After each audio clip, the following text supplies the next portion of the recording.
Hello mga guys! Ayan, magluluto po tayo ngayon ng ginisang kamatis. Ayan, hiniwa ko na po. May halo po siyang kunting talong, saka kunting pagulong. Ayan, igigisa po natin to. Nagpainit na po tayo ng kawali. Ayan, nilagay po natin ng mantika. Siyempre, konting mantika lang. Ayan. Tapos isusunod na po natin ang ating hiniwang bawang at saka sibuyas. Ayan. Unahin po natin ang sibuyas para hindi po matilamsik.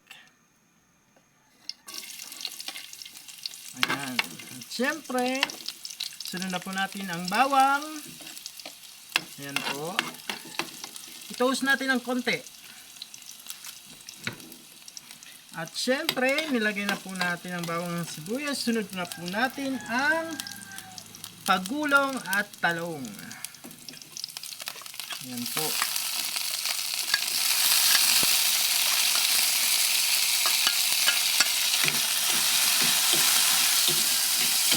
Hintayin po natin maluto ng konti ang talong at saka pagulong. Ayan po. At dahil dyan, ilalagay na po natin ang ating corned beef na galing sa DSWD. Ayan, maraming salamat po sa DSWD sa tulong niyo po, lalo sa mga dito sa amin ng bagyo, sa mga dinadaanan ng baha. Maraming salamat. Ayan, isang lata po ang nilagay natin. And syempre, haluan natin ng konting tubig para masimot.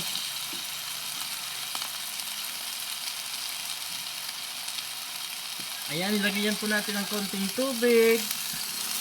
At ihalo na po natin. Ang bango po. Ayan.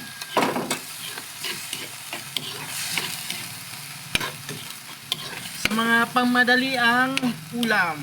Ayan. Hintayin po natin mga 1 minute lang. Kasi yung corned beef is luto naman to. So inano lang natin para at least maluto pa uli. Bango ng amoy. Shoutout nga pala sa mga bumili sa akin kanina. Maraming salamat at naubos ang aking paninda. Ayan. And next, ilalagay na po natin itong hiniwang kamatis. Ayan.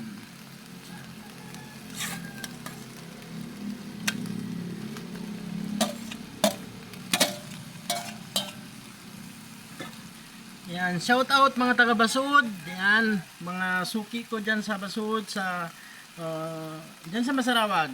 Ayan. Ayan, paluto na po. Half cook lang po yung luto ng kamatis kasi para yung lasa niya ay pa rin. Hindi nawawala. At syempre, lalagyan natin ng patis.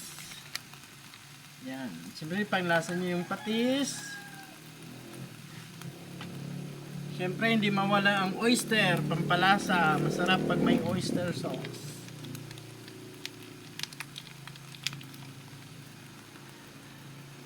And syempre, paminta. Ayan, pamintang durog ginamit ko. Masarap pag may paminta.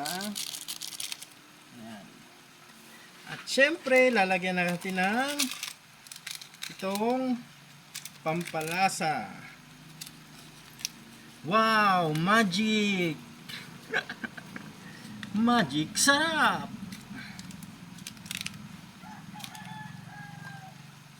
Haluin na po natin.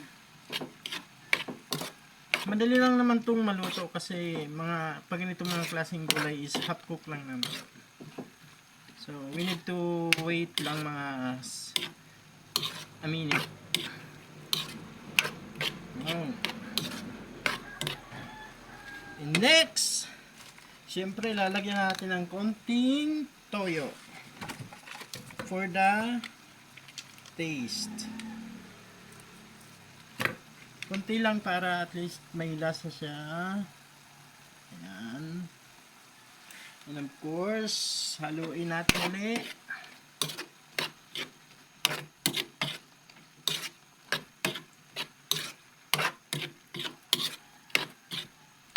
Bango. Tiyang!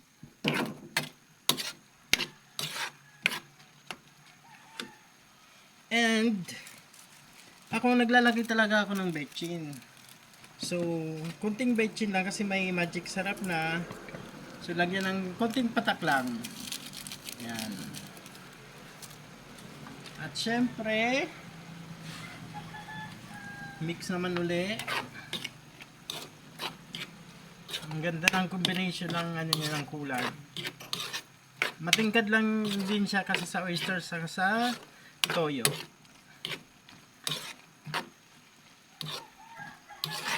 Ang pagluluto nito is madali lang. Talagang kung ano yung lasa nyo, yun ang hawabulin nyo. See? What a beautiful dish and delicious dish. This is what you call ginisang kamatis na may halo-halo. This is it na. So we need to taste it first before we done.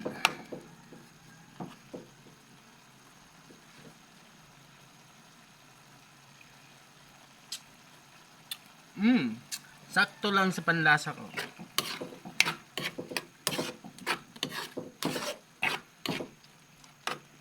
See? Ito na ang ating finished product. Ginisang kamatis. Ayan. Hanggang mamayang gabi na to mga kababayan. Ayan. So, that's all for now. Antay lang po kayo sa aking new vlog tomorrow or the next day. So, please don't forget to like and subscribe to my channel. And this is Alvin Ura at your service. Thank you.